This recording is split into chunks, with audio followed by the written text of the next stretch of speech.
नमस्कार दोस्तों। 28 जून 1914 के दिन बोस्निया में सिर्फ एक गोली चली और पूरी दुनिया युद्ध की आग में झुलस गई। ये था वर्ल्ड वॉर वन, जिसे द ग्रेट वॉर भी कहा जाता है। यह युद्ध 4 साल तक चला और इस युद्ध में 30 से अधिक राष्ट्र शामिल थे। इस युद्ध में 2 करोड़ से ज़्यादा लोगों की जान चली गई, लाखों लोग घायल हुए और कई ऐसे थे जो जिंदगी भर के लिए अपाहिज हो गए। लेकिन आखिर एक गोली से इतनी तबाही कैसे मची? आइए जानते हैं वर्ल्ड वॉर वन की कहानी। वर्ल्ड वॉर वन 28 जुलाई 1914 से 11 नवंबर 1918 तक चला। इस युद्ध का तात्कालिक कारण था 28 जून 1914 को ऑस्ट्रिया हंगरी के युवराज आर्चड्यूक फ्रांज फर्डिनेंड की हत्या। यह हत्या बोस्निया में एक सर्बियन नेशनलिस्ट गावरिलो प्रिंसिप ने की थी। इसके ठीक एक महीने बाद यानी 28 जुलाई 1914 को ऑस्ट्रिया हंगरी ने सर्बिया के खिलाफ युद्ध की घोषणा कर दी। यही पहला औपचारिक कदम था जिसने पहले वर्ल्ड वॉर वन की शुरुआत कर दी थी। लेकिन क्या यही सिर्फ एक कारण था दोस्तों?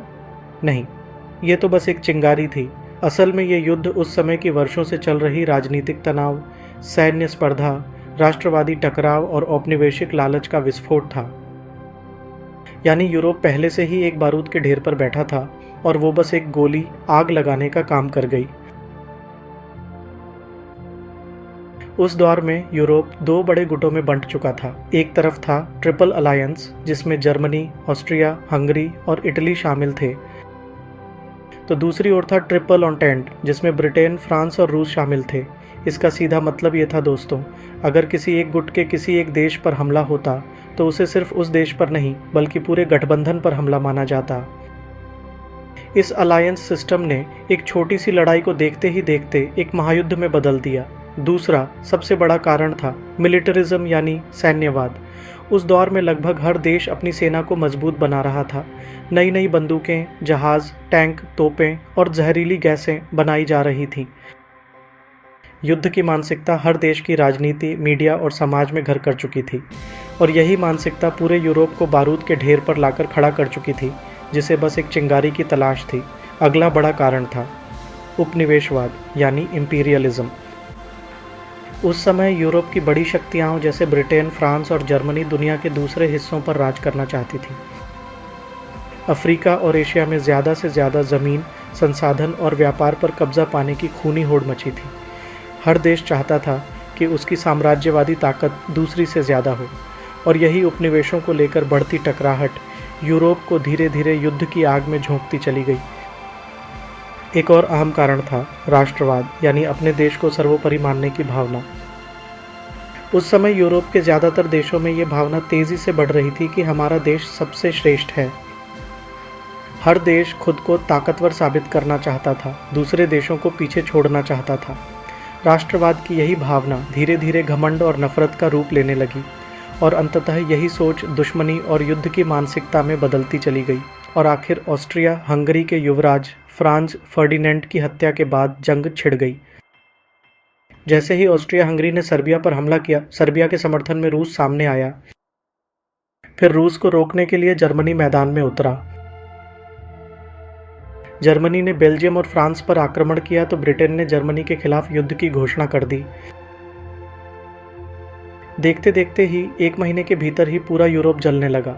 दुनिया अब 2 बड़े गुटों में बंट चुकी थी। एक तरफ था सेंट्रल पावर्स, जिसमें जर्मनी, ऑस्ट्रिया हंगरी, ऑटोमन साम्राज्य और बुल्गारिया जैसे देश शामिल थे, और दूसरी ओर था एलाइड पावर्स, जिसमें शुरू में ब्रिटेन, फ्रांस और रूस थे। बाद में इसमें अमेरिका और इटली भी शामिल हो गए। अमेरिका ने अप्रैल 1917 में आधिकारिक रूप से एलाइड पावर्स की ओर से युद्ध में प्रवेश कर लिया। इसके पीछे 2 बड़े कारण थे। जर्मनी द्वारा अनरिस्ट्रिक्टेड सबमरीन वॉरफेयर के दौरान अमेरिका का एक यात्री जहाज ल्यूसिटेनिया को डुबो दिया गया था, जिसमें सैकड़ों अमेरिकी नागरिकों की मृत्यु हो गई।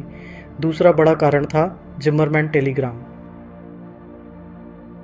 यह एक गुप्त संदेश था जो जर्मनी ने मैक्सिको को भेजा था, जिसमें कहा गया था कि अगर अमेरिका के खिलाफ युद्ध हुआ तो मैक्सिको को उसके पुराने इलाके वापस दिलाए जाएंगे।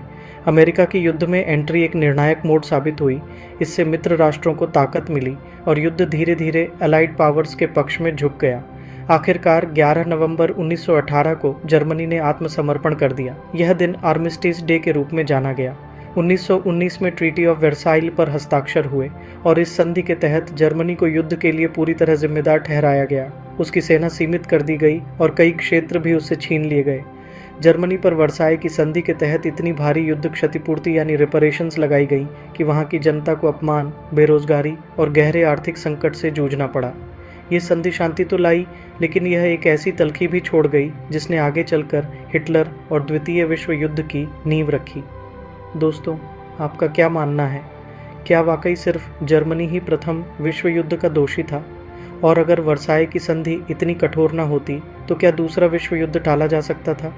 नीचे कमेंट करके ज़रूर बताएं और इस वीडियो को लाइक करें, शेयर करें और चैनल को सब्सक्राइब करना ना भूलें।